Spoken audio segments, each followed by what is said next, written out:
No, estoy con Fivertel hoy, estuve bien todo el día, espero que funcione bien.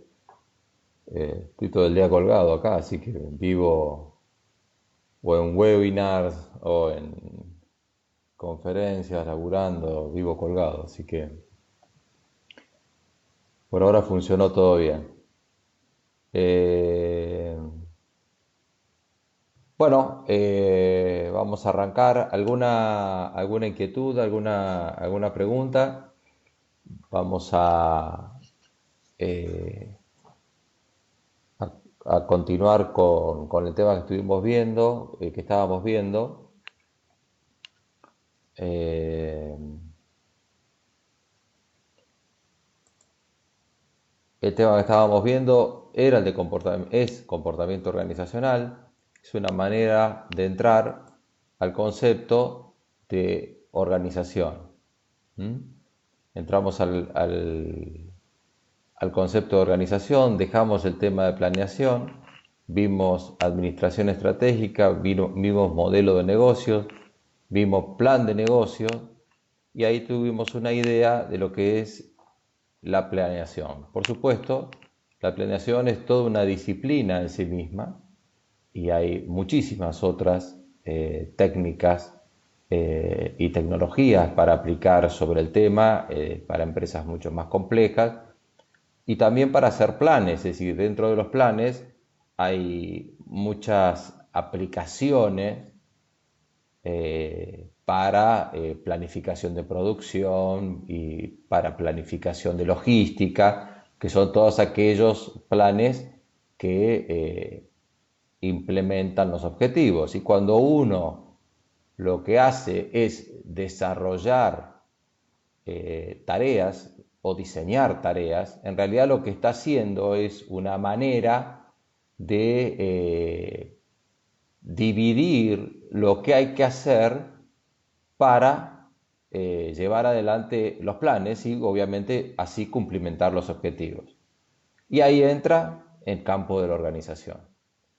Y en el campo de la organización le entramos al tema por el lado del comportamiento organizacional.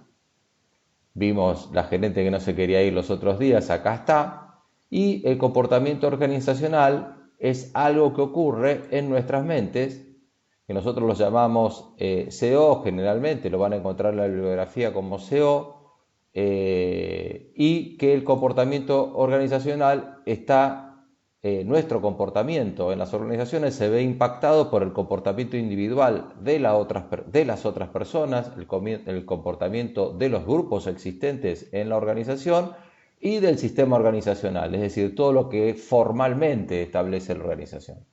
Es decir, estábamos viendo tanto lo individual como en el campo grupal, estamos viendo cuestiones informales, es decir, no definidas por la organización, no necesariamente nocivas. ¿Tá? Cuando hablamos de informalidad, no necesariamente es nocivo para la organización. No necesariamente. ¿Tá?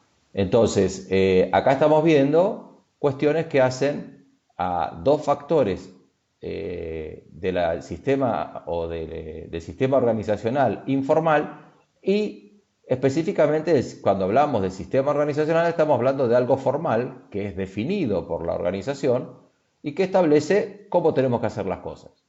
Y eso lo resumimos en un grafiquito de esa manera, que son tres círculos, digamos, concéntricos, como para graficar el comportamiento organizacional. Y empezamos a desarrollar el comportamiento individual, el círculo azul, después vamos a ver el círculo amarillo y por último vamos a ver al círculo rojo, que el círculo rojo, ya entrando al sistema organizacional, vamos a entrar con parte del apunte que ustedes tienen en comportamiento organizacional y ya vamos a entrar con el capítulo de DAF que tienen. ¿Ah? En el desarrollo de la clase, les digo, ya vamos a entrar en el capítulo de DAF. De todos modos, quédense tranquilos y tranquilas porque durante la clase yo les voy a ir diciendo qué autores vamos tocando y si es del apunte o no es del apunte. Por ahora estamos tocando lo del apunte de comportamiento organizacional. las figuras que utilizo son las mismas que ustedes tienen y cuando no utilizo figuras, es para, como la utilicé el otro día, el modelo grid, es solamente para darles algún tipo de información en clase, nada más que eso, y no entra parcial. Bien, sigamos. Entonces, resumiendo toda esta historia, la organización que no tiene forma, le damos forma a nosotros, es decir, no tiene forma, no hay algo que diga qué es la organización, el edificio, los escritorios, las salas de reuniones, qué es la organización? Vamos a la facultad, ¿qué es la organización? Las aulas. La organización somos nosotros, es decir, las personas que formamos parte del cuerpo no docente, el cuerpo docente, el cuerpo de alumnos y el cuerpo inclusive de graduados, todos ellos somos los que formamos la comunidad administrativa, de administración, perdón, y la comunidad de la organización, del ámbito organizacional donde se mueve, donde se desarrolla la Facultad de Ciencias Económicas de la Universidad de Buenos Aires. Bueno, y aquí entra un tema, como yo ya les dije en la clase pasada, esto es un tema clave. ¿Por qué? Porque fundamentalmente lo que nosotros hacemos, el 80% de nuestra problemática en las organizaciones es dirigir personas. No quiere decir que sea problemático dirigir personas. Bueno, de hecho lo sí, es problemático, pero no quiere decir que sean problemáticas las personas, me refiero. Pero sí se te va a ir la mayor cantidad del tiempo en dirigir a las personas más que en las tareas de planificación y de organización. Bien, más dificultoso es dirigir a las personas cuando no hay organizaciones que planifiquen y cuando no hay organizaciones que estén bien, valga la redundancia, organizadas, ¿no? Entonces, todo tiene que ver con todo, digamos. Esto es un sistema absolutamente interrelacionado. Insisto, como vimos en la primera clase, allá hace un tiempo, esto es una sopa. No olviden ese concepto. Esto es una sopa. Nosotros estamos sacando los componentes como para analizarlo, pero en la práctica está todo interrelacionado y hasta solapado. Bien, esto es el concepto de comportamiento organizacional y empezamos a ver entonces el círculo azul, perdón, del comportamiento individual. Comportamiento individual, vimos que estaba afectado por valores, la aptitud y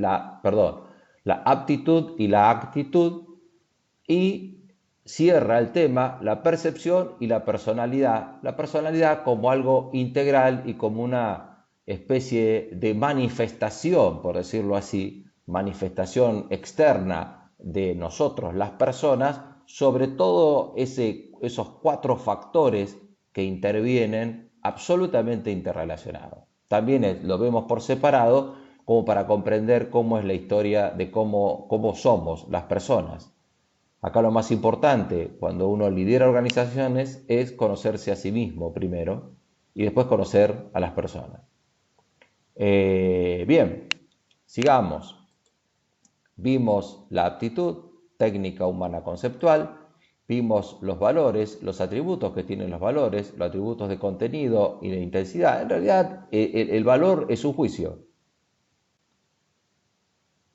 Casi diría... sí, todos ven el Power. No sé, yo estoy por valores, ¿lo ven? Sí. Sí, siempre doy la clase con Power, siempre. Así que si no ven el Power, algo pasa. Bueno, que tengan esos problemas, salgan y vuelvan a entrar. Los otros días, a propósito de eso, chequeé con todos los inconvenientes técnicos, chequeé el video, fui pasándolo rápido así y no vi ningún tipo de dificultades, con lo cual eso es bueno porque por lo menos puede verlo, puede repetir las cosas que se pierden cuando se tienen que salir y volver a entrar y esas historias. Bueno, entonces el valor entonces es un tema que importante y es algo que es un juicio que nosotros tenemos y tiene un contenido determinado, es un juicio sobre algo, es un juicio sobre la ética, es un juicio sobre la intensidad que tenemos. ¿Cómo puede, cómo puede jugar el tema de valores y el tema de ética, eh, un tema tan trillado y tan poco claro a veces cómo se aplica la cuestión de la ética? Parece ser que la ética es algo grandilocuente y para grandes decisiones. Yo un día estaba haciendo un curso de negociación en la IAE hace muchos años y estuve con una persona que trabajaba en el sector financiero.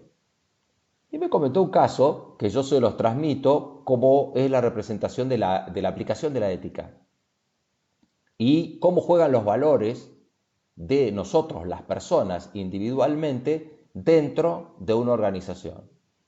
Y me contaba que él estaba trabajando en una entidad financiera, una mañana lo juntan y le dicen, lo juntan a todos y le dicen, chicas, chicos, la verdad que estamos en serias dificultades.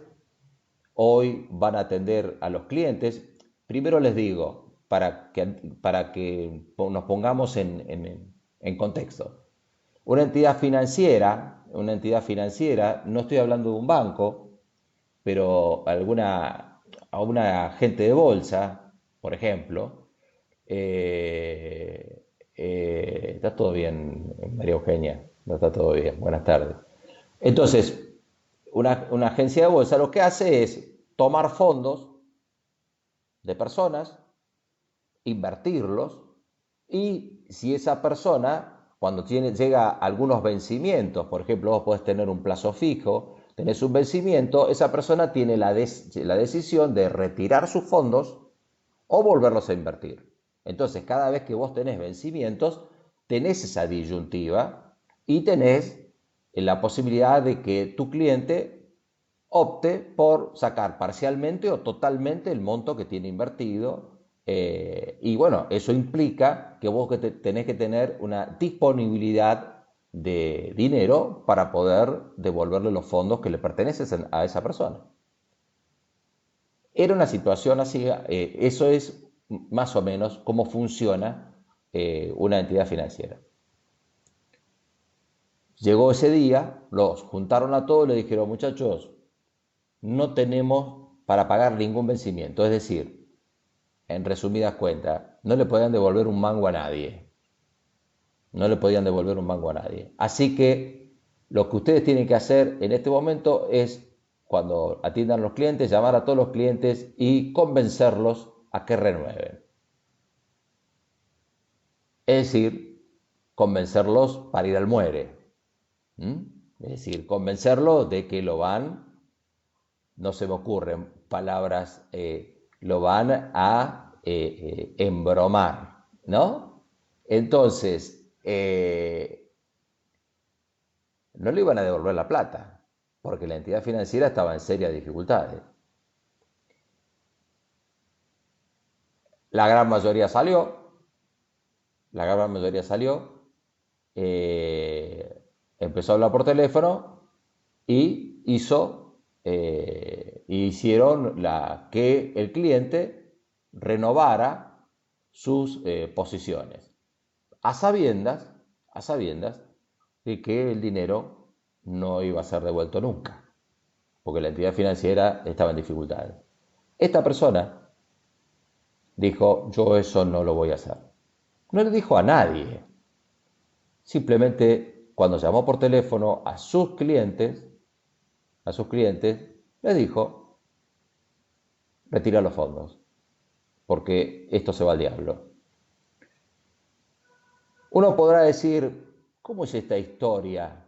¿No? Pero si la organización te dice tu laburo, tu fuente de trabajo, bueno, ahí está el límite de los valores, el límite de los valores. Esa persona tuvo ese límite, hasta ahí llegó. Ahí lo que se produce es una disociación entre los valores de la persona y los valores de la organización. Obviamente, los valores tienen que ver con el ser de uno. Uno es así. Entonces, esos son juicios que uno tiene ya metidos dentro de uno y que dice, no, no, no, esto no. Yo puedo ser pícaro, yo puedo ser pícaro, le puedo decir al tipo que le doy un puntito menos y para ganar más, perfecto. Lo puedo hacer renovar en un momento para ganarme una comisión, sabiendo que lo hago renovar, pero que el tipo dispone de su plata. Pero otra cosa es decirle a un tipo, renová sabiendo que no va a haber más su dinero. Lo hizo. Bueno, para resumir el tema, es la única persona que siguió trabajando en el sistema financiero. Todas las restantes operadores y operadoras que engañaron a sus clientes no pudieron trabajar más en el sistema financiero. Independientemente de si podés seguir o no trabajando en el sistema financiero, es una cuestión que es cuestión de almohada, lo llamo yo, es cuestión o de espejo. Te levantás a la mañana y decís, bueno, por algo estoy viva o vivo, ¿no? Hasta ahí llego. Y te lo aguantás, con lo que sea. Este es el tema de valores.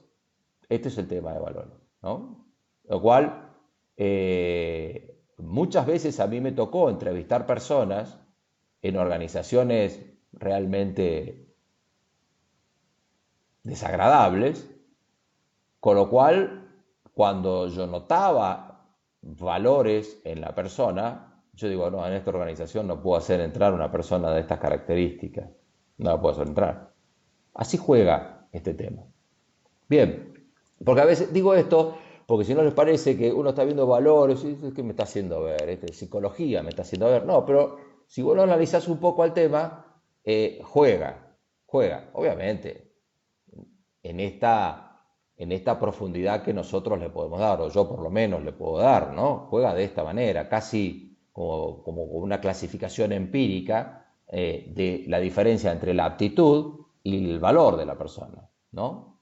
Y después, claro, entra a jugar la actitud. En función de eso, en función de la aptitud, en función de los valores, entra a jugar la actitud de la persona.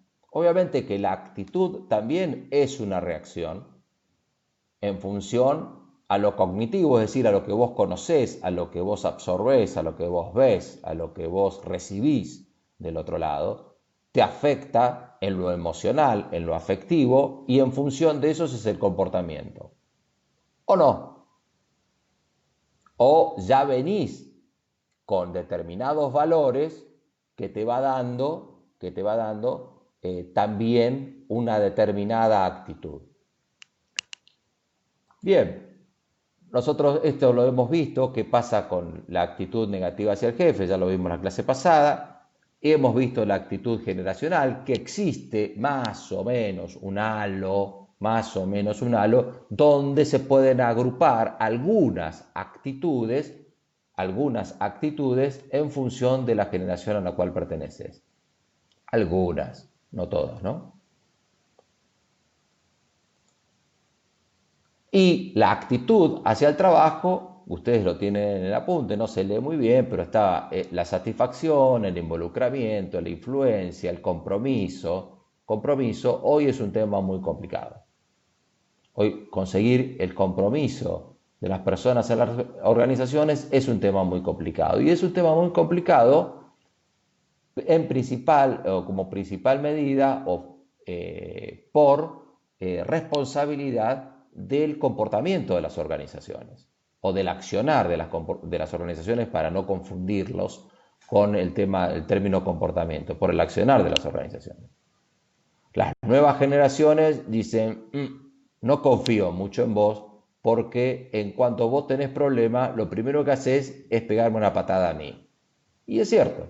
Entonces, hoy los jóvenes tienden a ser emprendedoras o emprendedores de sí mismos, no necesariamente trabajando trabajando en relación de dependencia, estoy hablando. Entonces, ¿qué hacen?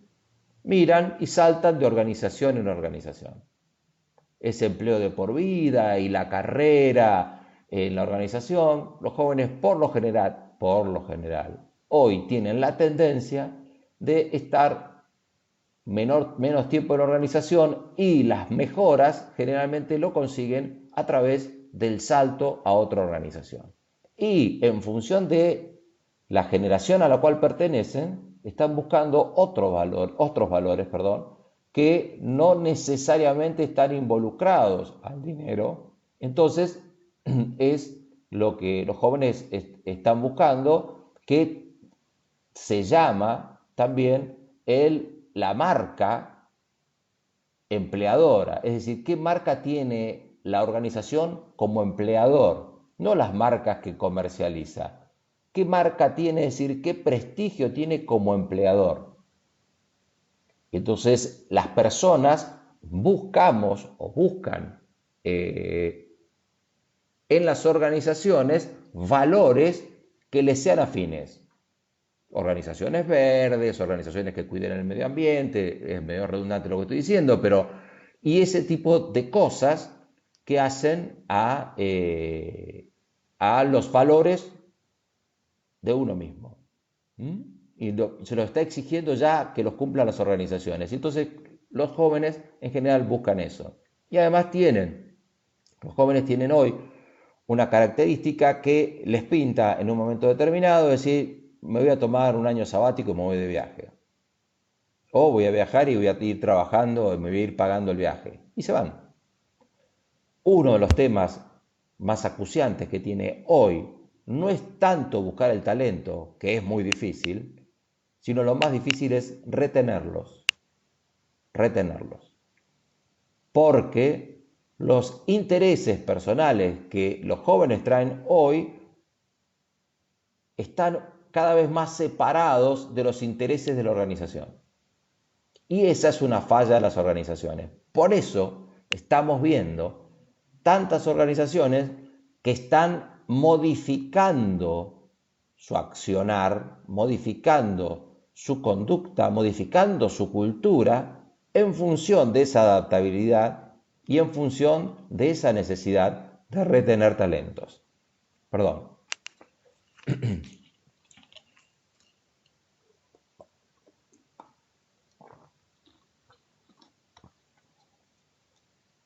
Es todo un tema, el tema de las personas en las organizaciones hoy es el tema y sobre todo en las organizaciones de hoy que están basadas en el conocimiento, ni que hablar de las tecnológicas, donde el talento es una ventaja competitiva. Guarda, el talento pasa a ser parte integral de la ventaja competitiva.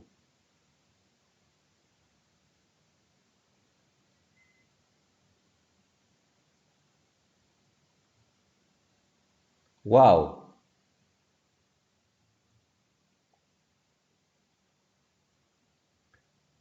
Richard Branson, justamente creo que lo cito a Richard Branson, sí, lo van a ver en cultura organizacional. Justamente a Richard Branson, el fundador de Virgin Group, es quien tiene unas reflexiones muy interesantes respecto a lo que es I don't speak English. Bueno, ahí lo traduce David Cohen, lo traduce en español y lo pone para todos. Entonces, es muy importante las reflexiones de ese tipo de personas porque son muy prácticas y sirven para orientarnos. No nos va a cambiar la existencia, o sí, qué sé yo, quizás sí.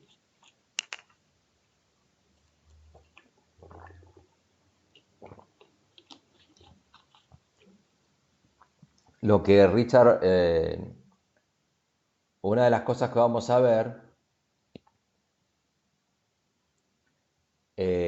una de las cosas que vamos a ver es que Richard Branson dice que vos no te tenés que preocupar por la atención al cliente. Vos te tenés que ocupar por atender bien a tu gente que va a atender a tus clientes. Es otra de las reflexiones que tiene. Lo que trato de transmitirles y lo que Avi trajo es la importancia que tiene para las organizaciones el tratar a las personas correctamente, por decir un término. Que no se trata de ser buenitos, hay mucha falsedad sobre eso, no es eso, no es eso. No se trata de que la gente trabaja liviano, la gente trabaja con presión, no es que se trabaja sin presión o como en Google. En Google tenés una serie de servicios gratuitos, en Google tenés servicios de limpieza de tu ropa en forma gratuita y vos llegás y después te lo dejan en tu oficina toda la ropa limpia. Hay una serie de cuestiones, de problemas que te sacan dentro de la cabeza. Es decir, las empresas hoy están pagando, entre comillas, no solamente con sueldos, no solamente con sueldos. Entonces le están brindando un paquete a las personas que trabajan en una organización que va mucho más allá de la remuneración. La remuneración es importante, sigue siendo un factor trascendental para la motivación, pero no es el único, no es el único. Y el tema generacional actúa aún peor en ese aspecto. Actúa aún peor en ese aspecto porque los jóvenes, de todos modos, tienen hoy un menor compromiso hacia las organizaciones.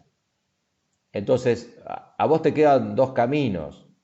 Te queda el camino de la excusa, es decir, oh, estos chicos no sirven para nada, estos jóvenes, cuando yo tenía 10 años, mirá si yo iba a ser así. Bueno, ¿sabés lo que pasa? Ya no tenés 10 años y la cosa es así. Entonces ponete a trabajar en función de cómo son las cosas así, ahora. Entonces, son los dos caminos que tenés, la excusa o la acción. Como excusa vas a encontrar siempre excusas. Bueno, pero las cosas van a seguir como están. Y la gente se te va a ir y no vas a tener gente para llevar adelante tus objetivos. Sin gente, la cosa no funciona. Por más tecnología que le pongas.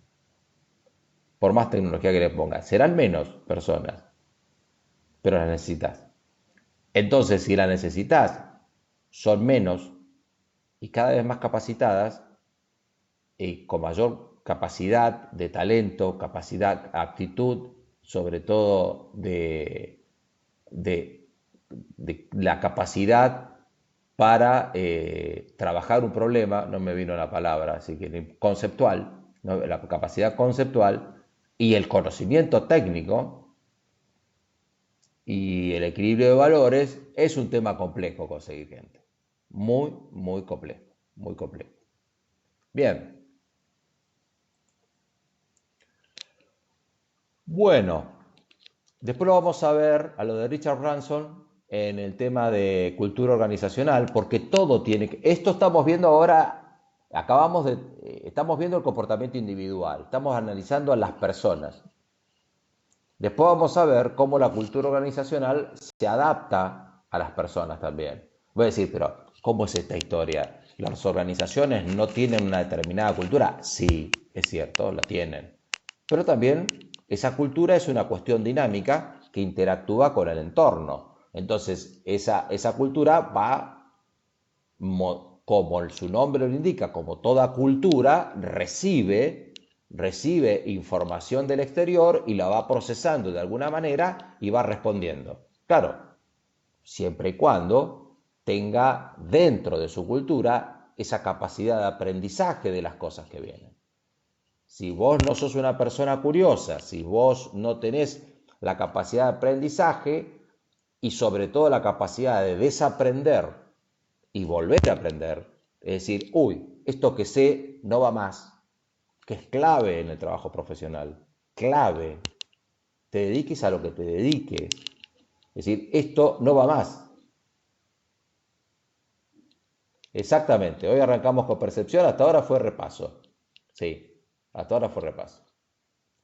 Entonces, por eso paré en percepción, sin nada, sin imagen.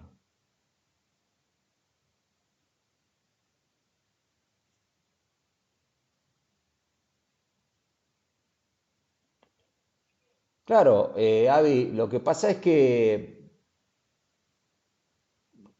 a ver, si hay dos temas en el tema de la gerencia, ¿no? Digo, de dirigir organizaciones.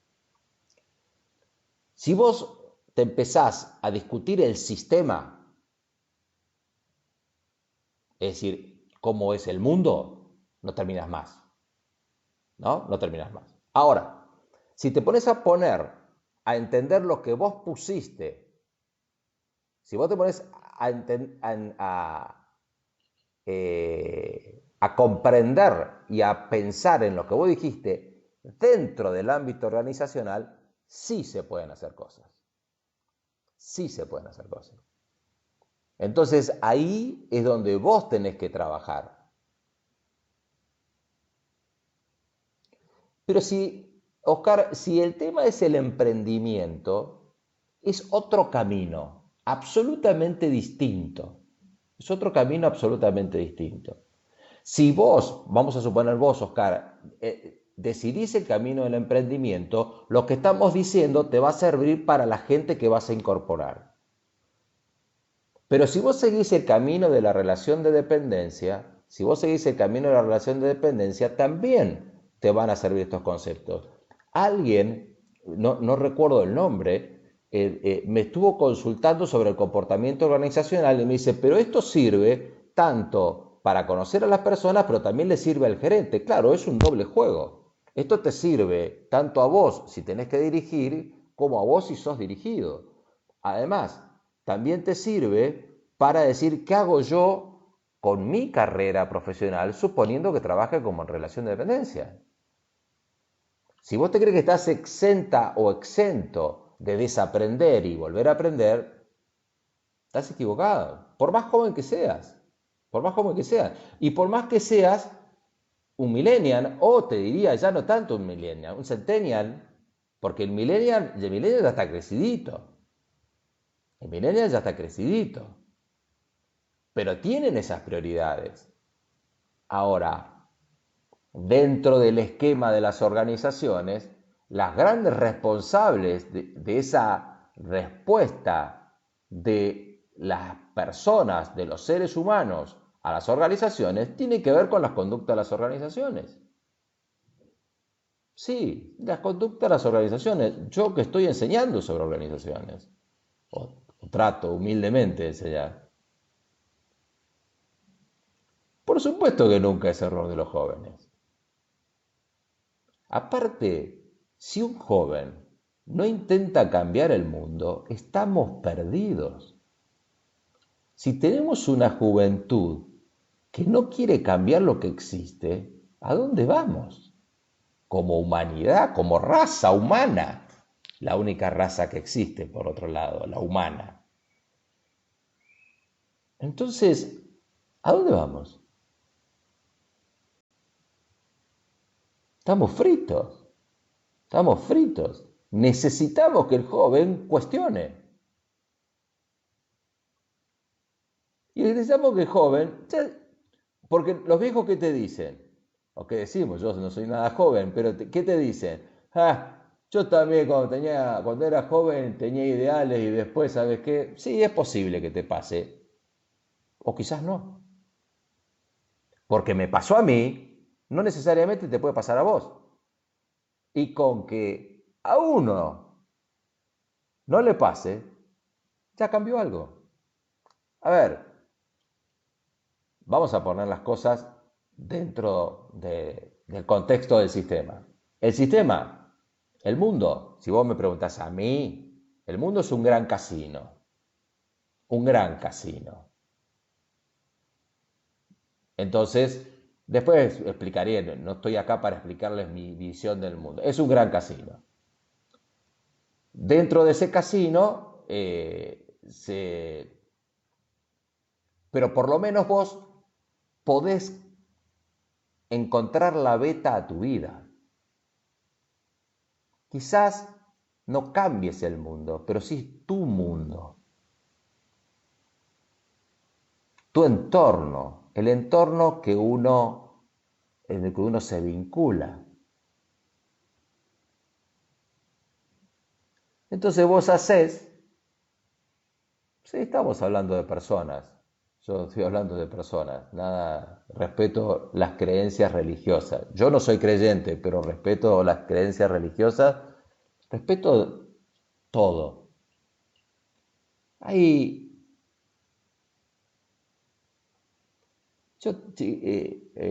chicos, mire, todas las generaciones tuvieron ideales. Yo, particularmente, crecí, también los entornos cuestionan mucho, porque cuando yo tenía 15, 16, 17 años, estaba en un país con una dictadura atroz.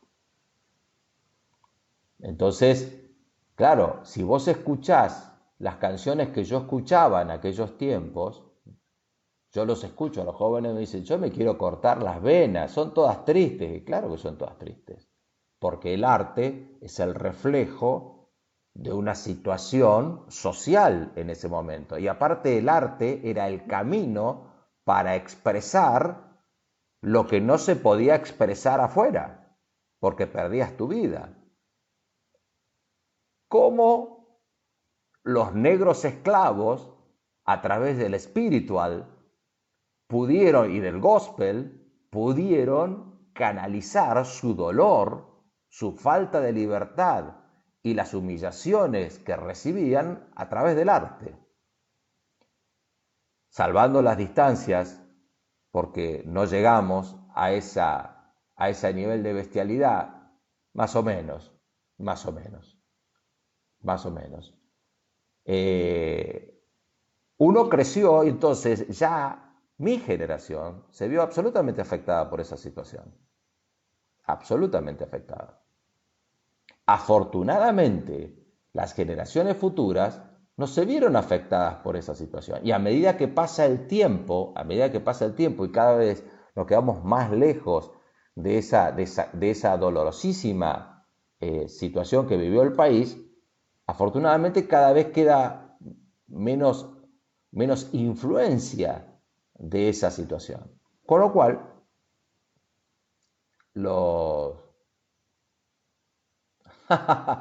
no, Andrea, nada que ver por eso. No, en el casino, que se juegue en el casino está muy bien. El tema, el tema es que es un gran casino porque, bueno, no importa, dejémoslo ahí. No tiene importancia lo que yo pienso. Uno de los temas más importantes, y esto es una visión personal, es no quedarse atrapadas en las ideologías. Y cuando cada vez que vengo a esto me vienen a la yugular. Yo creo que es mejor quedarse atado a los principios, porque las ideologías lo primero que hacen es hacerte perder tiempo en encontrar los elementos para defenderla. En cambio, si vos tenés principios, estás siempre abierto. Las ideologías te cierran la cabeza las ideologías, te fanatizan. Y cuando ya estás fanatizado, ya no pensás. Cualquiera sea la ideología. Todos creemos que tenemos, y no significa malas voluntades o buena gente o mala gente. Lamentablemente, el mundo tiende a eso, tiende a eso. El mundo está tendiendo a eso y donde unas divisiones se producen en las sociedades, unas divisiones monstruosas, y si vos te pones a analizar la diferencia sustancial, realmente se debe exclusivamente a cuestiones de ideología de mentes cerradas.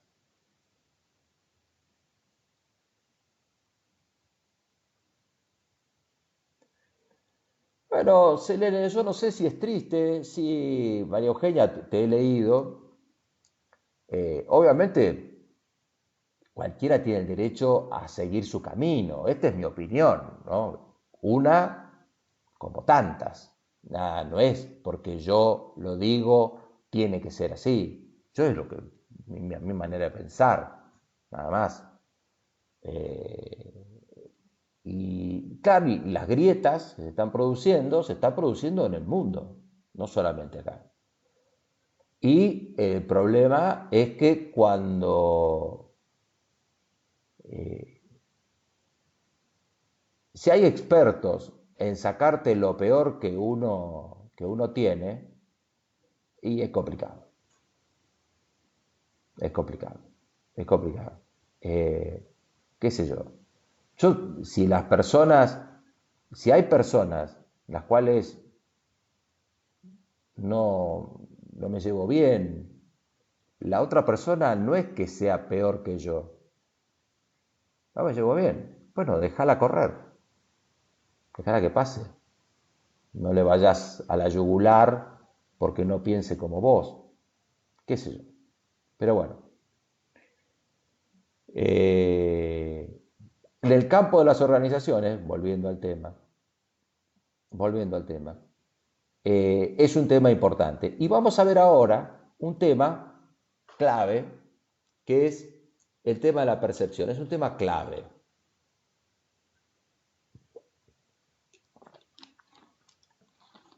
Veamos, ¿qué es la percepción? Lo tienen ustedes esto, ¿no?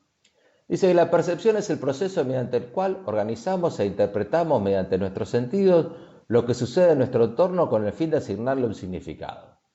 ¡Wow! Es decir, nosotros vemos algo. ¿Qué significa para vos? Bueno, todo eso es la percepción. Pasó algo. ¿Qué significa para vos? Bien, vamos a analizar cómo opera la percepción.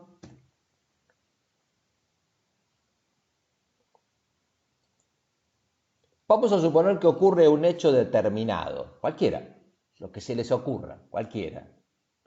Qué sé yo, eh, el homicidio de una persona, lo que se te ocurra, el hecho cualquiera, no tiene importancia el hecho.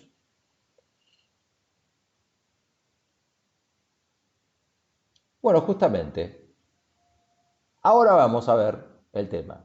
Vamos a describir la percepción como un círculo. ¿M? De cada persona, de cada persona. Entonces tenemos, por ejemplo, la percepción de la persona A. La tenés en el coso. Ahora vamos a la definición. Ya te lo repito, Valentina. Está en el libro, en el apunte. Está textual en el apunte. Copy-paste, dice. Así que está textual. Está textual. No te hagas problema. De todos modos te lo voy a repetir. Pero déjame terminar esto, Valentina, y yo te lo repito. Entonces, esa es la percepción de la persona A. Vamos a ver si hay varias personas. Entonces ponemos distintas personas. La percepción de la persona A, la percepción de la persona C, la percepción de la persona B, la percepción de la persona D y la percepción de la persona E. Sobre un mismo hecho, por supuesto, ¿no? Estamos hablando de un mismo hecho.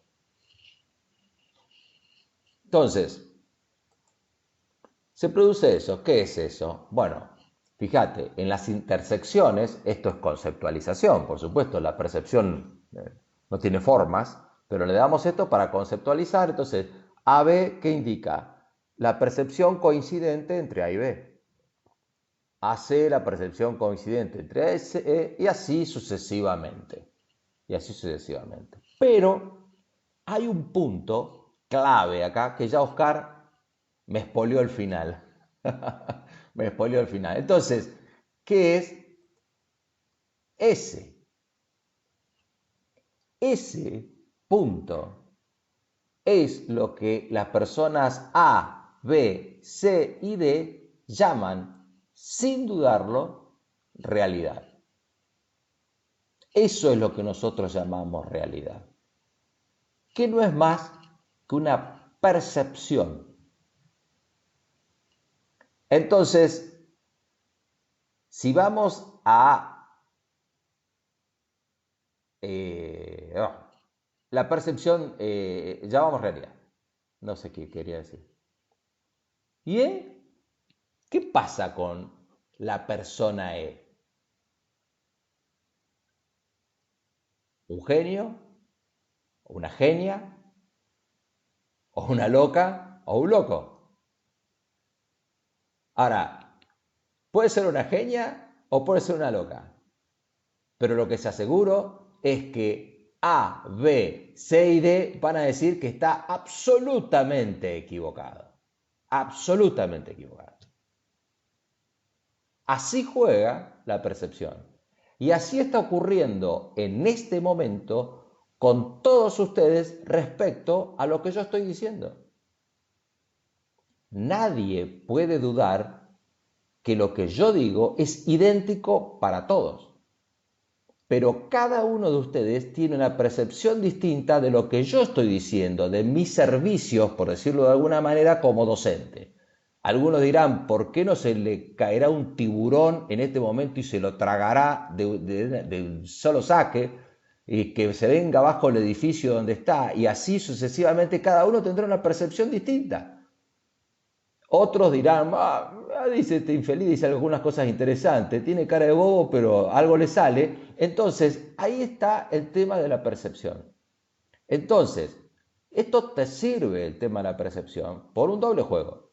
Te sirve para saber que vos percibís de esa manera, que hay una diferencia de percepción y que la otra persona percibe de otra manera. Y vamos a seguir ahora con el tema de la percepción. Fíjate ahora que Valentina, ahí voy otra vez con la definición. La percepción es el proceso mediante el cual organizamos e interpretamos mediante nuestros sentidos lo que sucede en nuestro entorno con el fin de asignarle un significado. Sentidos. Sentidos. Esto implica que estamos ante un proceso emocional y no racional. Fundamentalmente. ¿Ah? Fundamentalmente. Ni que hablar cuando incorporamos los factores que hacen a la persona que percibe. Y ahora vamos a ver esa cuestión. ¿Estamos hasta acá? Sigamos.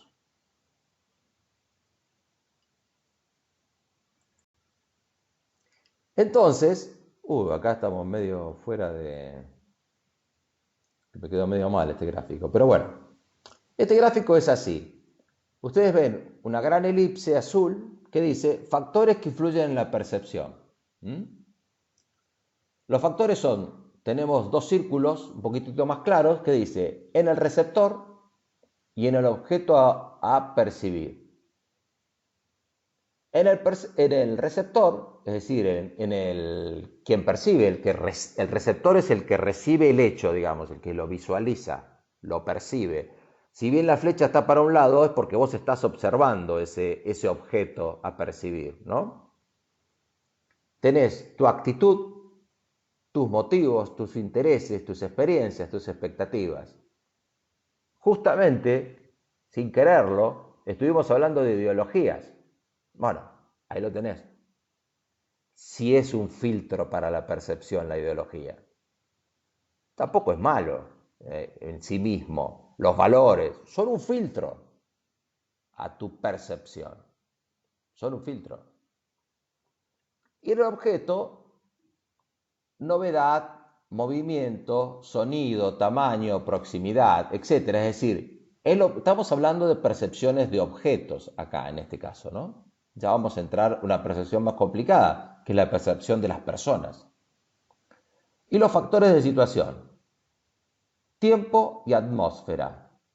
La atmósfera es el clima, ¿viste? La onda, cómo está la onda, cómo está la cosa. El tiempo no tiene que ver a las 8 de la mañana o a las 10 de la noche, sino el tiempo como oportunidad. Entonces la percepción juega también en forma muy importante cuando vos tenés que ser percibido o percibida. Es decir, cuando vos querés comunicar algo con un determinado objeto de efecto sobre quién es o quién estás comunicando.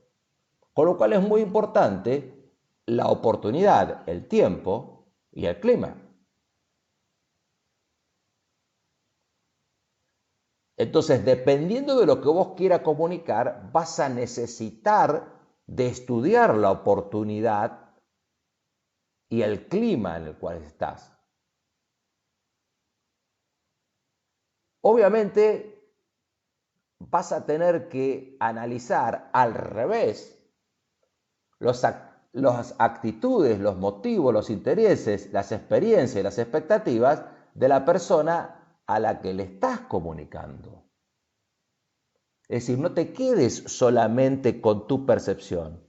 Aprende esto para decir, wow, los otros perciben así. Entonces, para que mi comunicación tenga el efecto que yo quiero que tenga, voy a tener que saber muy bien cómo se percibe.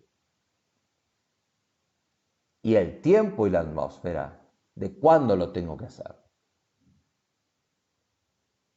Entonces, esto es importante, la percepción, y es clave para dirigir personas y para autodirigirse. Esto es un tema, el de la percepción, es un tema importantísimo que obviamente, como podrán observar, tiene un vínculo absoluto con los otros factores que estuvimos viendo, con los valores, con la actitud y con la aptitud, con todos ellos.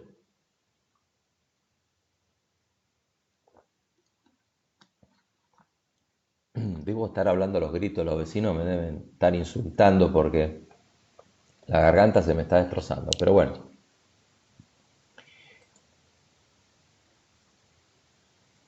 Entonces, acá ya hablamos de percepciones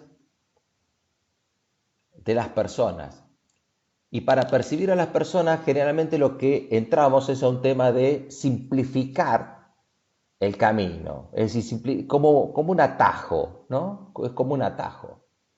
Y hay una serie de cuestiones que tiene que ver con, hay una serie de títulos que describen cómo nosotros jugamos a las personas fundamentalmente a través nuestro. Es nuestra visión de la persona, no es la persona. ¿Ah? La persona, nosotros creemos que es así. Entonces tenemos el error de atribución,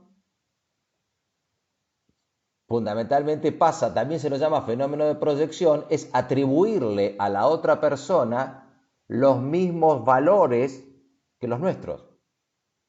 Si a mí me molesta Cristina, a la otra persona le molesta Cristina. Si a él le molesta Macri, a la otra persona le molesta Macri. Si a mí me molesta Macri, a la otra persona le molesta Macri. Entonces, te digo esto para darte un ejemplo bien popular. Entonces, si vos actuás así, si vos actuás así, no indagás en la otra persona. Fuiste y vas y empezás a hablar, le empezás a hablar como si compartiera tus valores. Y pará, no lo sé si es así la historia. En general no es así. O algunos en los rasgos generales puede llegar a ser. El análisis sesgado tiene que ver también con atribuir a los éxitos a factores internos. Esto salió bien porque yo lo hice bien. Y a los fracasos a factores externos. Es decir, y si yo hubiera tenido la suerte que tuvo en ese momento el otro, a mí me sale bárbaro. Pero eso nubla tu juicio para tu propia autocrítica. Si vos tenés siempre si vos haces ese análisis sesgado, ese atajo de atribuir siempre lo que te sale mal a factores externos y no te tomás el tiempo de analizarlo, obviamente, siempre y cuando estemos ante una situación importante, siempre perdés, y volvemos siempre a la misma palabra, la capacidad de aprendizaje.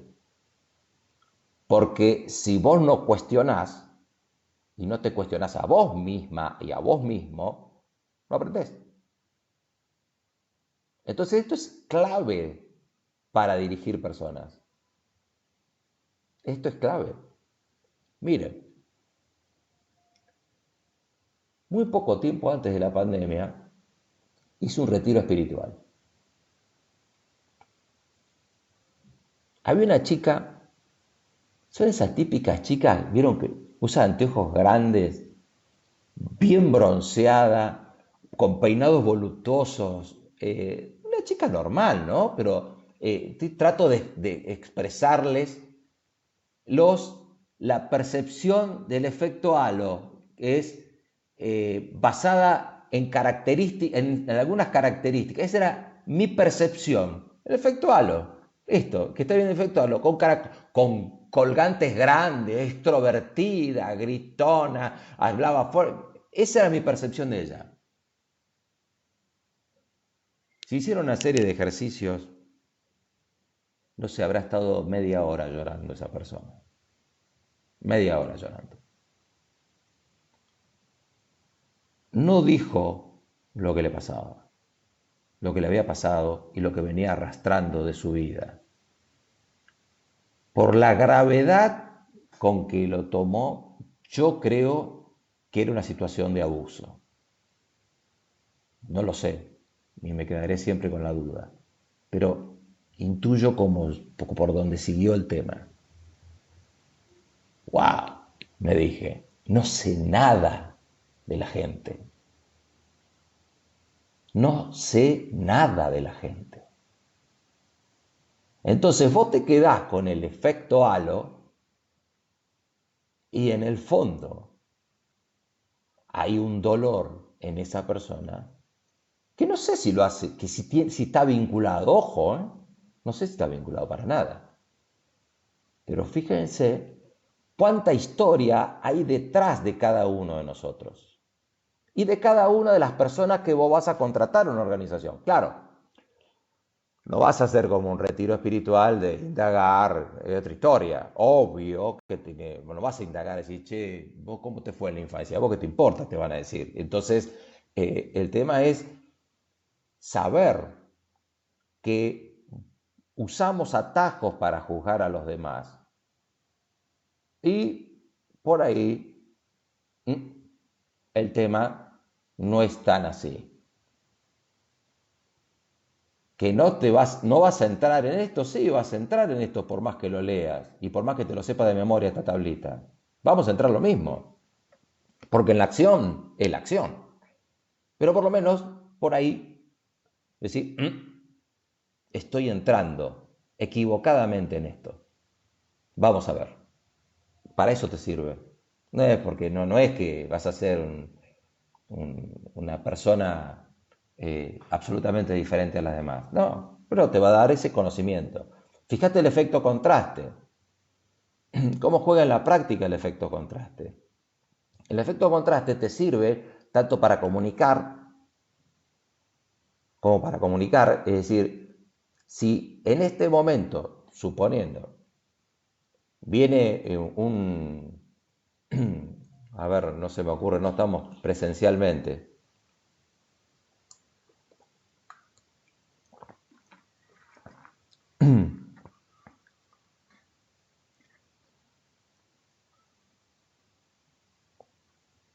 Si vos entrás en una situación, vos querés comunicar una situación sumamente delicada, como por ejemplo querés dejar a tu pareja. Si vos querés dejar a tu pareja porque te enamoraste de otra persona, bien, digamos, bien, porque le puede pasar a cualquiera, bien, y que tu pareja no es responsable, no es que te pegaba con un fierro todos los días, sino que no es responsable, y vos saliste al cine, te fuiste a cenar y terminás todo eso y y vas a decir que la dejás o lo dejás o como sea, no estás eligiendo el mejor momento. Para ser percibida o percibido además. Es decir, escúchame, fuimos a cenar, fuimos al cine y ahora me salís con que no estás más enamorado y te querés decir, perfecto, pero ¿qué estuvimos haciendo hasta ahora? Entonces, si vos querés tener un efecto determinado, ojo con el contraste, ojo con lo que pasó en ese momento. Puede ser, tratando de un ejemplo un poco dramático, pero puede ser que pase algo con el equipo de trabajo que vos estás trabajando en un momento determinado, una discusión, que haga que lo mejor que puedas hacer es no comunicar. Otro ejemplo, me acordé de uno. Yo tuve uno. En una oportunidad estaba en una empresa y había dos personas que trabajaban, me voy a olvidar nunca, en liquidación de proveedores. Quienes reciben todas las facturas de proveedores y liquidan, remitan, todo. En una empresa gastronómica, un laburo bastante pesado, muy voluminoso. Bueno, estaba terminando el día ya. Empezaron a discutir. Vos en un ámbito de trabajo, bueno, una discusión, bla, bla. Yo lo escuché. La discusión se fue al diablo. Se fue al diablo mal. Mal, se fue al diablo mal. Se fue al diablo mal. Y, eh, y se fueron.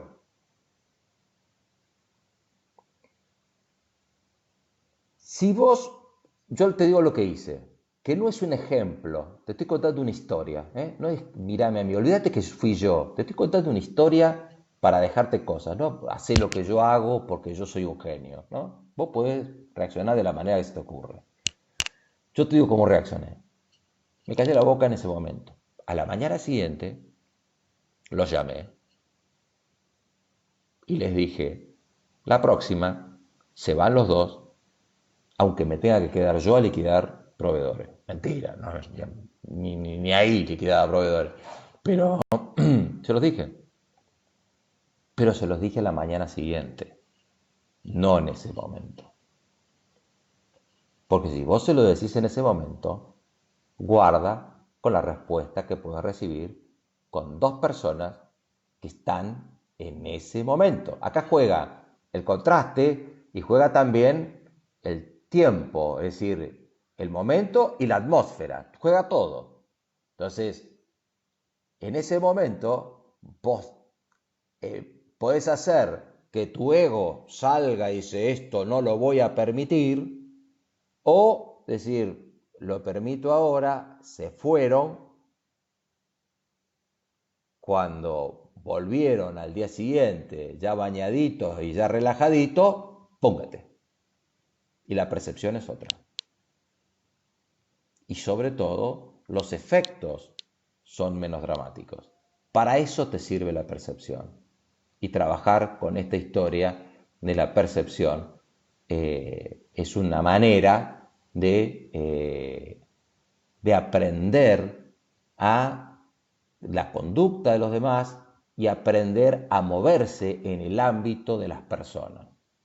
Compleja situación que muchos lo manejan intuitivamente. De hecho, el político maneja muy bien este factor de la percepción.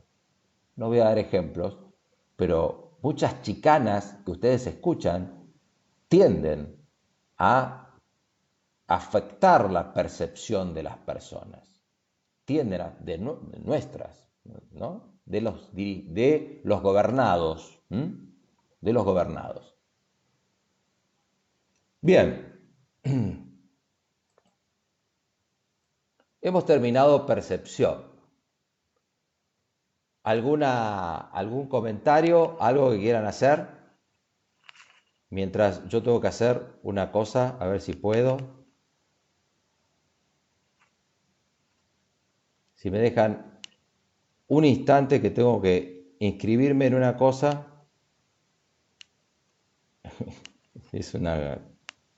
Lo que pasa es que el tema de la pandemia hace que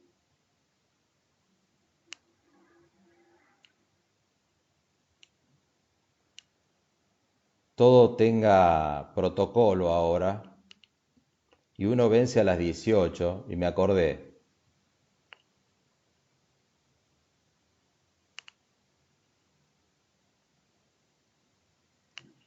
En fin, ya está.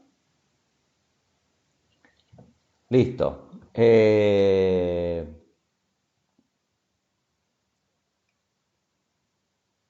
La personalidad obviamente tiene un tratamiento amplísimo de campo psicológico que nosotros obviamente no lo vamos a tratar y que además van a encontrar en aquellas personas que quieran indagar un poco en esta historia, van a encontrar que algunos juegan que en la personalidad interviene o no la inteligencia.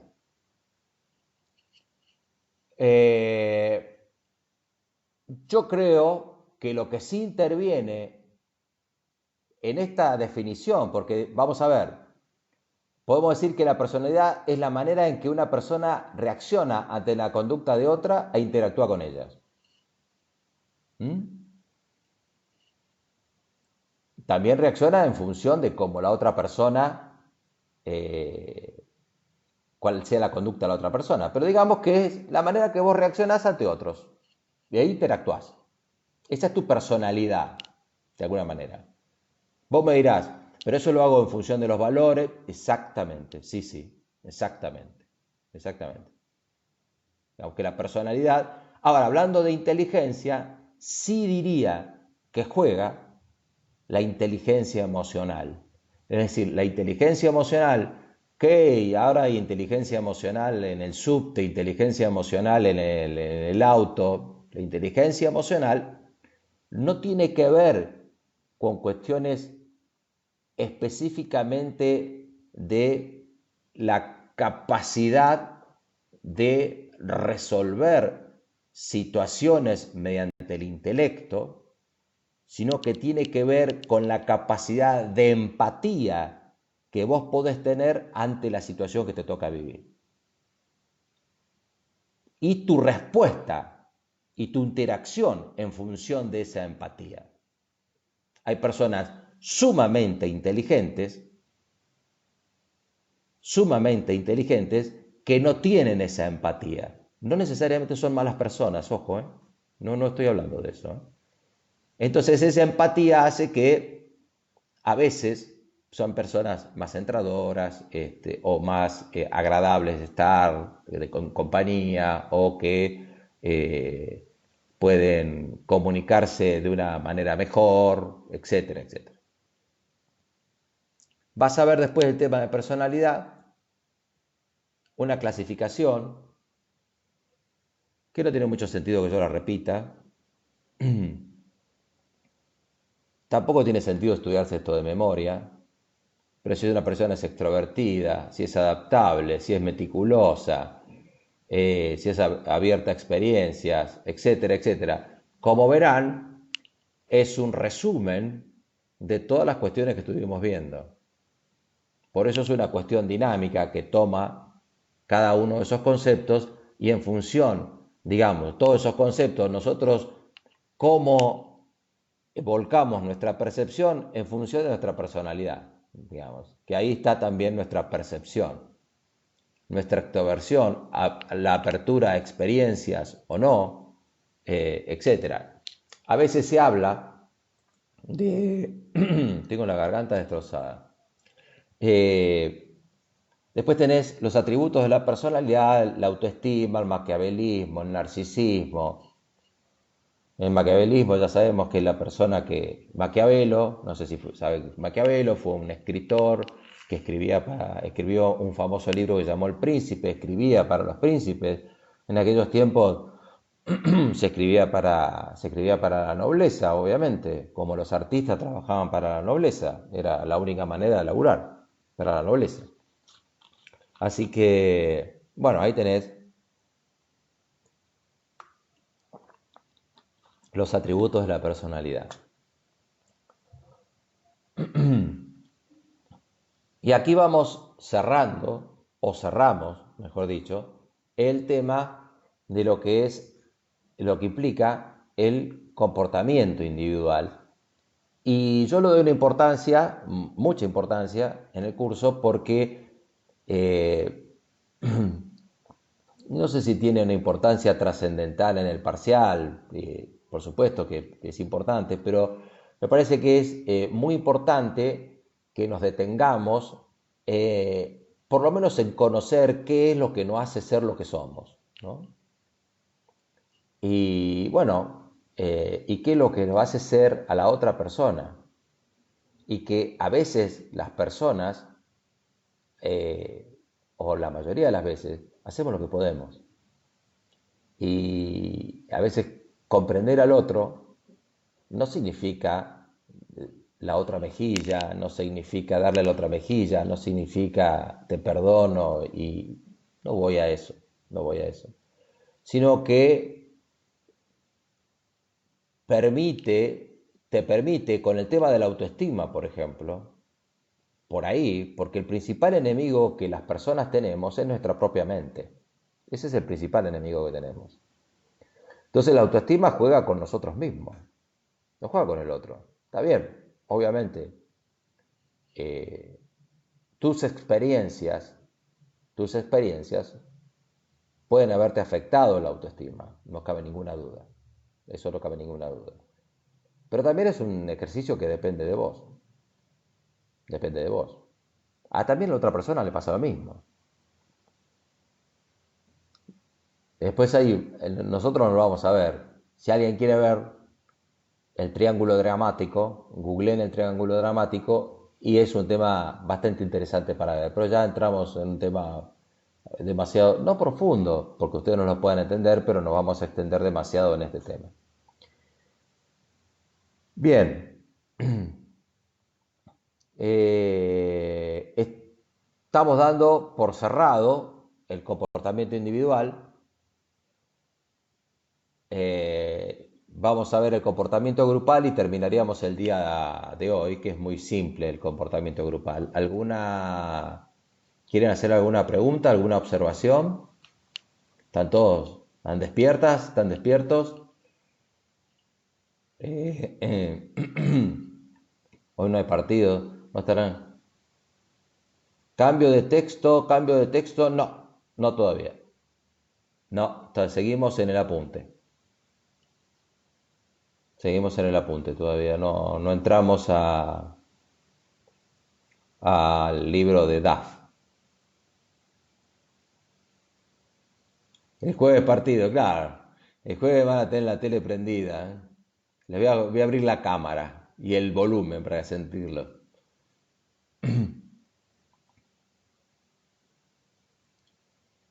Agustina, Agustina, el comportamiento individual Sobre uno, ¿a qué te referís, Agustina? ¿Sobre uno o sobre uno como vos? A vos. ¿A qué te referís con uno? El comportamiento individual, bueno, es tanto tuyo como el de los demás. Afecta, es lo mismo.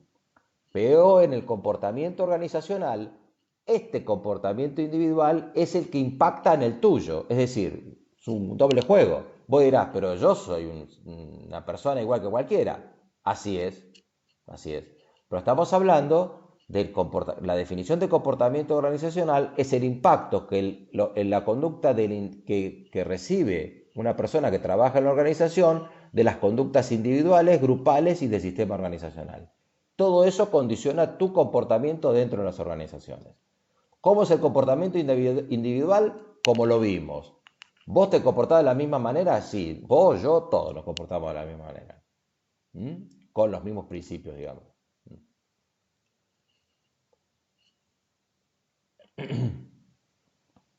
¿Te quedó claro, Agustina, o tenés alguna otra duda?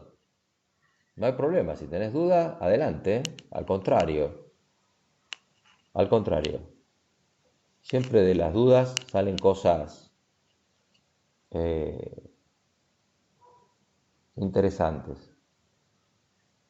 Bueno, bárbaro. Vamos al comportamiento grupal para cerrar y ya entramos a sistema organizacional. Y cuando entremos al sistema organizacional, ahí entramos a cuestiones duras. Esto es cuestiones blandas. Se llama, son habilidades blandas estas, las que estamos viendo hasta ahora. El grupo.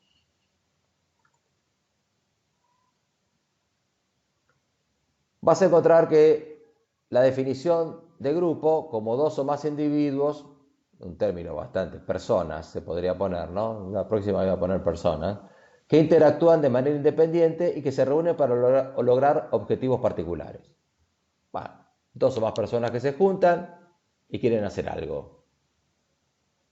Entonces, para nosotros, la palabra grupos, a partir de ahora, para nosotros, la palabra grupo es organización informal. No hablamos de grupo de trabajo.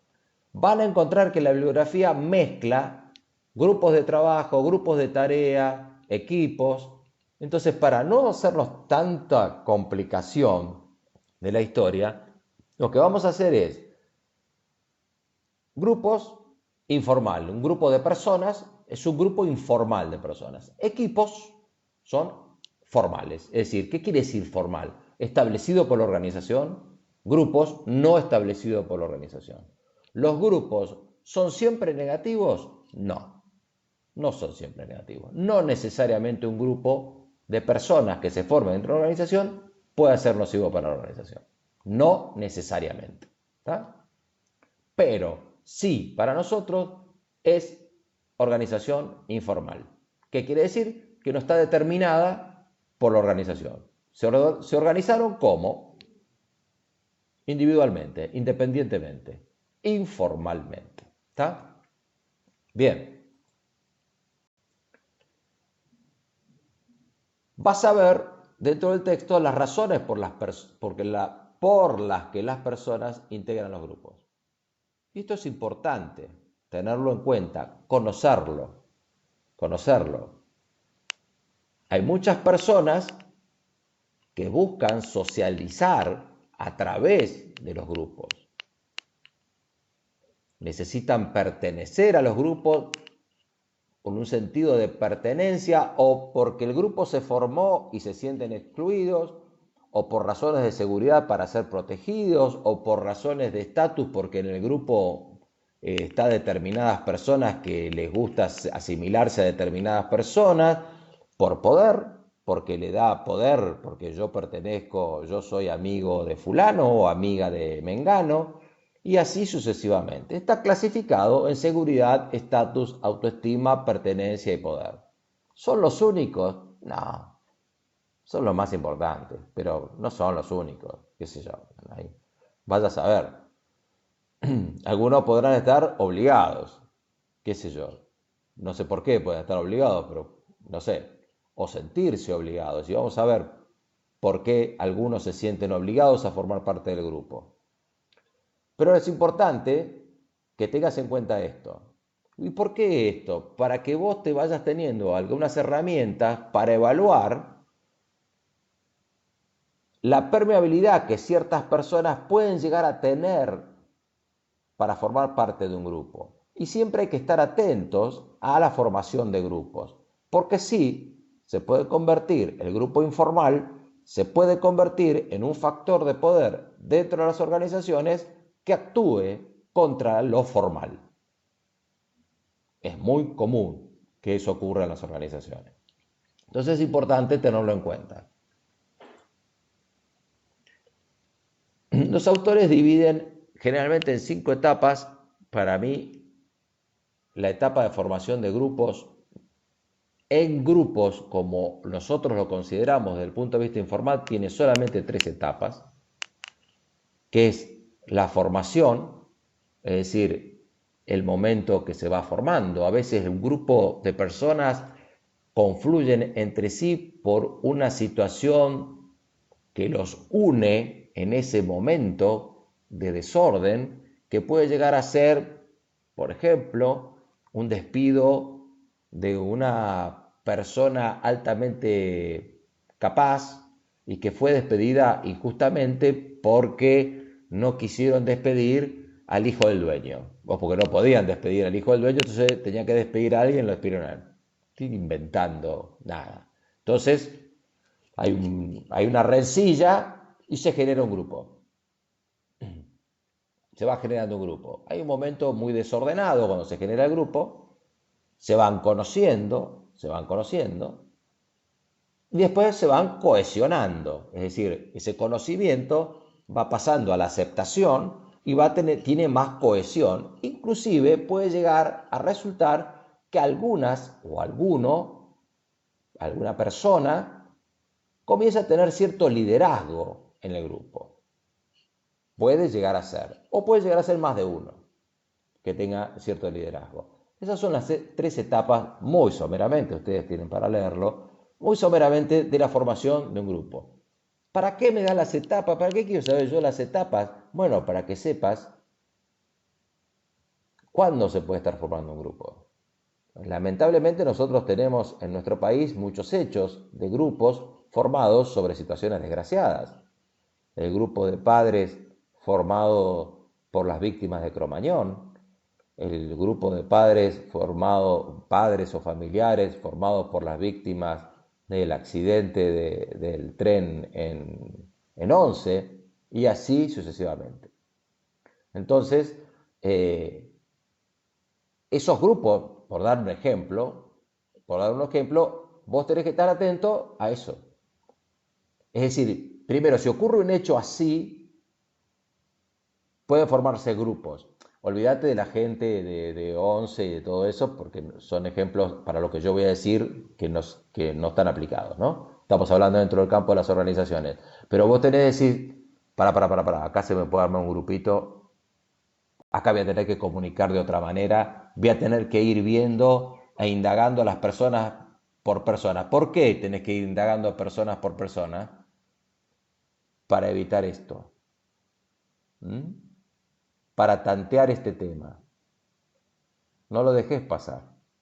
Si pasó algo en la organización que generó un revuelo importante y que fue profundo en los integrantes de tu equipo de trabajo, de tu sección, de tu departamento, lo que tengas a cargo, atención con esta historia.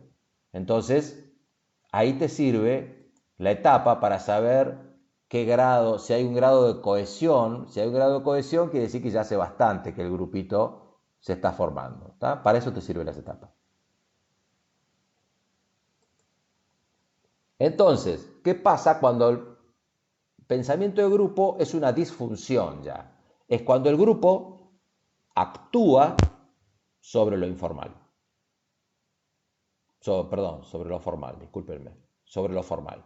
Ya el grupo afecta a la estructura formal, afecta al funcionamiento formal de la organización, entonces empiezan a tener distintos efectos que están clasificados de alguna manera. Entonces tenés la resistencia porque la gente empieza a tener apego a los valores del grupo y no tienen más apego a los valores del grupo que a los valores organizacionales. Entonces empiezan a tener valores colectivos. Y ojo con las dinámicas de grupo, porque las dinámicas de grupo no actúan igual que las dinámicas individuales. Las dinámicas de grupo se potencian. Se potencian. Te hago un paréntesis. Jamás negocies con grupos de personas. Jamás negocies con grupos de personas. Sí, yo he participado en muchas asambleas difíciles, de cierre de plantas, muy difíciles. Nunca negocies. Si participas en una asamblea, comunicá lo que tenés que comunicar, terminá y te vas. Porque las reacciones son muy, muy distintas las del grupo que la de una persona. Se potencian muchas cosas. ¿Qué se potencian? Mirá las cosas que se potencian. ¿Por qué reaccionan distinto? Porque se potencia la autoestima que individualmente no tiene, en grupo sí la tiene. Y la seguridad que individualmente por ahí no la tiene, en grupo sí la tiene. Y el poder que individualmente no lo tiene, en grupo sí lo tiene. Entonces, atención con lo que haces.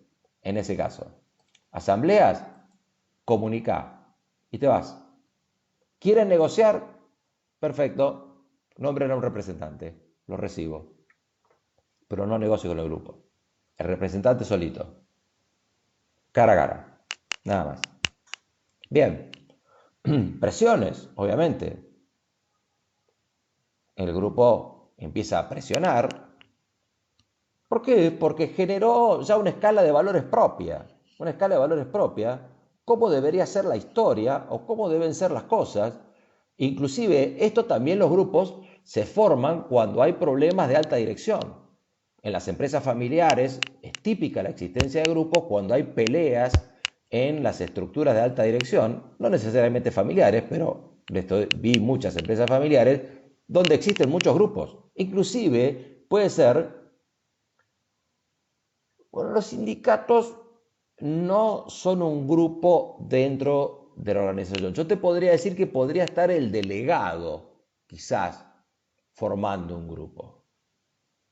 Entonces, ahí es otra cuestión distinta, María Eugenia.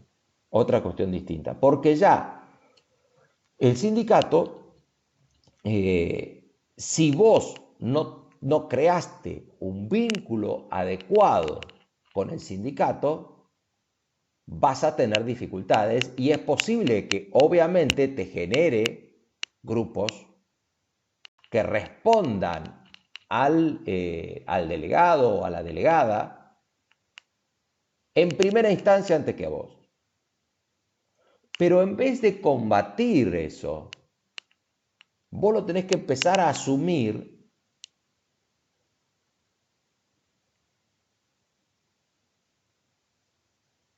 claro. Entonces, el sindicato, es más, vos, cuando yo tuve 18 millones de negociaciones con sindicalistas, chicos, no, insisto, no es que me las sé todas, trato de tirarles experiencias. Ahora, si vos querés construir el vínculo con el delegado o con el representante del sindicato que atiende tu organización, tu empresa, en el momento que tenés un conflicto, y estás frito. Ya es tarde. Ya es tarde. Entonces vos llegás a una empresa, tenés el delegado y lo llamás. ¿Cómo está? ¿Quién es? ¿De quién depende? La verdad me gustaría reunirme. Y te vas al sindicato a hablar. Te vas al sindicato a hablar. Entonces, vos ya sabés que el sindicato va a tener una influencia sobre las personas. Ahora, si vos te crees que vas a poder contra eso, es una lucha que no aconsejo. Es una lucha que no aconsejo. Entonces, si vos querés salir con la espada contra los molinos de viento como Don Quijote, buah, es tu tema. Es tu tema.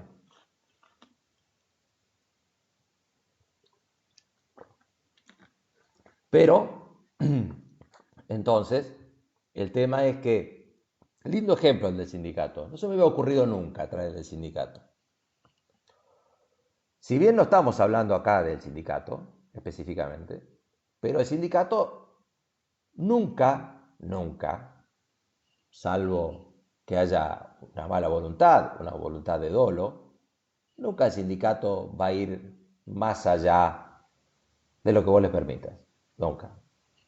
Y, y realmente el sindicato, yo no adhiero al partido peronista, no, nunca lo adherí, nunca lo voté, pero yo soy una persona que cerré muchísimas empresas, muchísimas plantas, y les aseguro que si no hubieran estado los sindicatos, las personas hubieran cobrado mucho menos de lo que cobraron.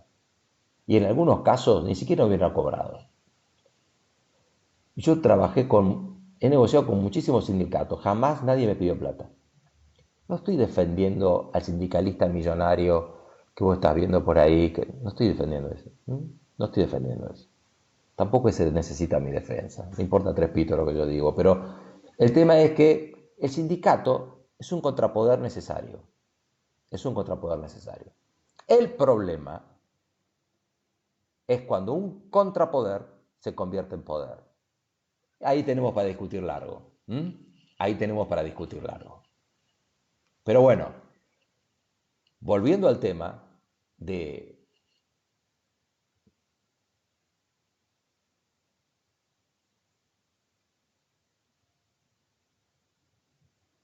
Bueno, obviamente, obviamente.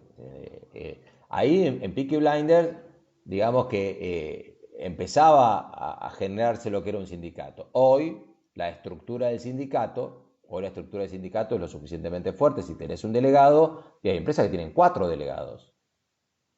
Hay empresas que tienen 4 delegados. Entonces tenés que empezar a negociar.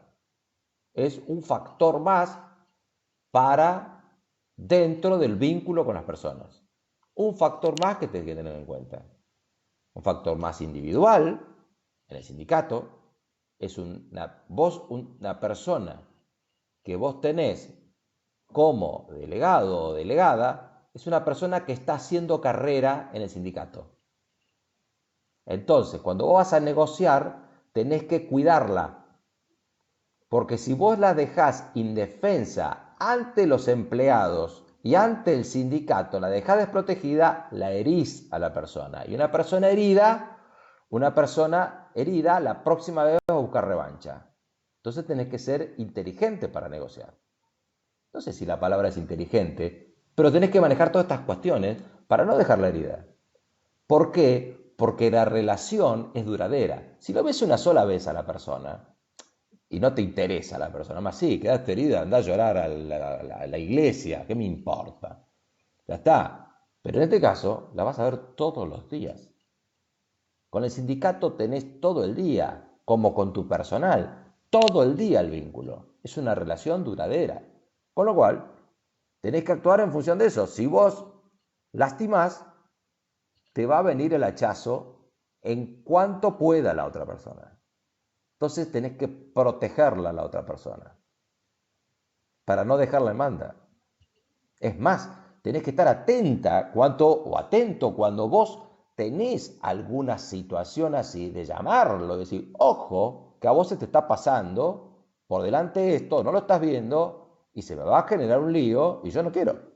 Después yo no quiero tener lío, no, yo quiero que vos me vengas después, así que anda levantando un poco la situación. No se me ocurre ahora el ejemplo, pero bueno, son cosas que pasan. Entonces, esto es lo que trae Está haciendo muy bien lo del sindicato, me vino bárbaro para traer más complejidad al manejo de la gente, más complejidad al manejo de la gente. Esto no quiere decir de que muchas cosas estén desmadradas, ¿no? Pero eso es otra historia, no es motivo de la materia. Eso en una charla de café, si quieren, hablamos hasta el café en la vereda, será ahora. Bienvenida sea la vereda. Seguimos charlando, pero no en el curso. Bien, bien. Y acá entramos al sistema organizacional, que bueno, el sistema organizacional es una cuestión ya específicamente dura, digamos que ya estamos entrando en las cuestiones que hacen a los aspectos más claramente diferenciados de lo que se espera de sistemas administrativos. Vamos a ver eso, vamos a empezar a ver el sistema organizacional, que es el tercer punto que hace al comportamiento organizacional, y aquí sí vamos a empezar a ver sistema organizacional que está en el apunte, y cuando entremos a hablar de estructuras, ya vamos a estar entrando al capítulo de DAF. Es decir, que a partir de acá, el comportamiento organizacional en el sistema organizacional, vamos a entrar a ver el apunte y el capítulo de DAF que está para el primer parcial. Bien, ¿alguna duda? ¿Algo que quieran comentar? Estoy por Fivertel, hoy no falló, todo bárbaro, espectacular. Bueno, me alegro, Selene, que haya quedado todo claro. Gracias por la participación, realmente ha sido un placer ver que hayan estado ahí, atentos hasta en inglés, impresionante el curso, así que me alegro que la conexión haya estado bien, vamos Fivertel todavía, y bueno, que tengan buena semana, nos vemos entonces el jueves a la misma hora. Chao chicas, chao chicos, muchas gracias por todo. Chao, hasta la próxima.